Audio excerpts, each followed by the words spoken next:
concretamente es la instigación a cometer un delito, está previsto dentro del Código Penal en el artículo 209 y que prevé que aquel que instigare públicamente a cometer, dice el Código, un delito determinado contra persona o institución, por el solo hecho de esa instigación será pasible una pena que ronda entre los 2 a los 6 años de prisión.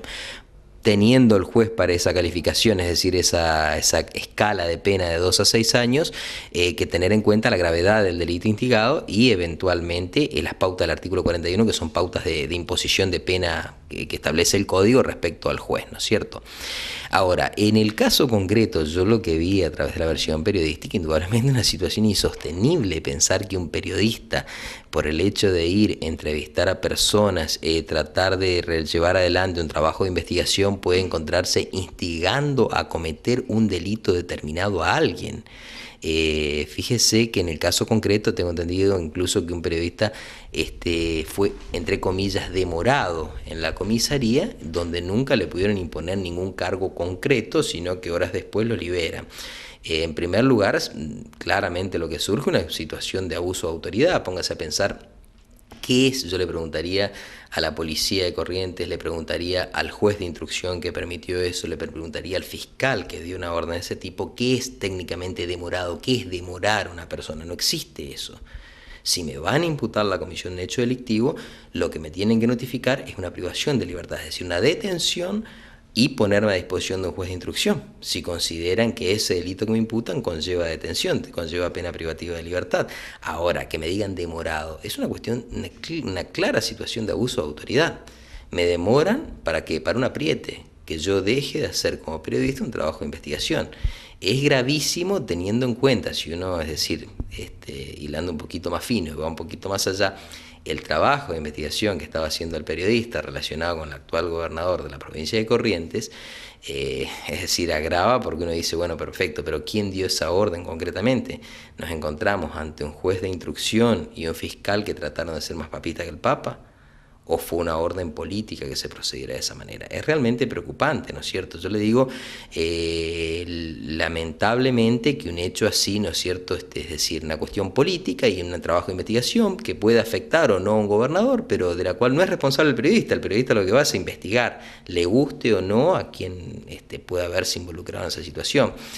Ahora, de allí a decir que esa persona se encontraba instigando públicamente a alguien a cometer un delito determinado, aparte ¿qué delito? ¿Qué delito? Exactamente, no estaba tipificado. Claro, porque póngase a pensar, el periodista a preguntar, decir, bueno, perfecto, esta casa a quién corresponde o esto a quién corresponde, o tal bien como se compró, ¿qué delito está instigando? Preguntaría, ¿a quién está instigando, aunque sea públicamente? Al que yo reporteo y le pregunto algo así en la calle, ¿lo estoy instigando a hacer algo? Es decir, es una barbaridad, porque instigar obviamente se supone, es decir, uno está, si se quiere, poniendo una idea criminal en la cabeza de alguien para que haga algo.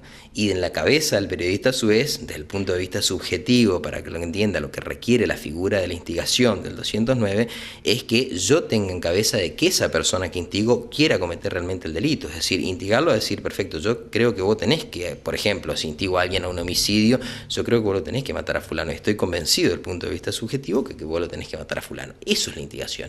O sea, un periodista, por eso digo, que hace preguntas, no veo el mecanismo como puede instigar a alguien. Todo el procedimiento que se dio, digamos, la detención, el secuestro del vehículo y la detención de la persona que esté dentro del vehículo por más que no haya estado en el lugar del hecho, en este caso en la ciudad de Mercedes. ¿Cómo se explica eso? No hay una explicación posible, por eso le digo, si a mí me tocara definirlo, le diría una clara situación de abuso de autoridad. En primer lugar, le diría un prevaricato por parte del juez o del fiscal, que dio una orden imputando un delito a luces vistas inexistente, teniendo en cuenta el hecho, cómo se había producido, en primer lugar.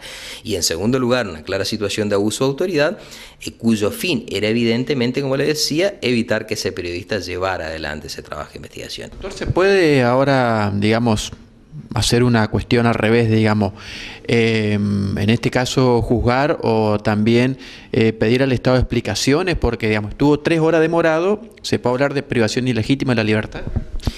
Yo entiendo que sí, y una situación, por eso le digo, incluso más allá de la privación de libertad, nos encontramos ante una situación de abuso de autoridad y, como le decía, de prevaricato si un fiscal, como dicen, emitió una orden de detención por una supuesta instigación inexistente. Porque Se lo puede demandar, doctor. claro, el prevaricato, para que entienda, es una cuestión cuando alguien aplica una norma que no corresponde y lo cual se trasunta en otros términos un desconocimiento del derecho, pido algo que no corresponde, pero con malicia. En este caso, la única figura para evitar que los periodistas pudieran seguir investigando, ¿cuál es? Estás instigando a cometer un delito, y con esa argucia, con ese mecanismo, es pedir que se siga adelante con ese trabajo de investigación. Por supuesto, pero claro, que me permite una reflexión, como usted contestando a su pregunta. Nos encontramos ante un poder judicial de una provincia cuya intervención fue solicitada por los mismos correntinos. Es decir, un sistema de por sí sospechado en muchos aspectos de no tener por allí, si se quiere, los mecanismos de transparencia, por lo menos en algunos niveles, como esto lo demuestra, como este hecho lo demuestra, como para realmente brindarle una cuestión de justicia plena a los ciudadanos correntinos. Eso es una realidad innegable que yo creo que, fíjense, cuando se cuestionaba si estaba bien o no que pidieran la intervención al Poder Judicial de la provincia de Corrientes, yo creo que la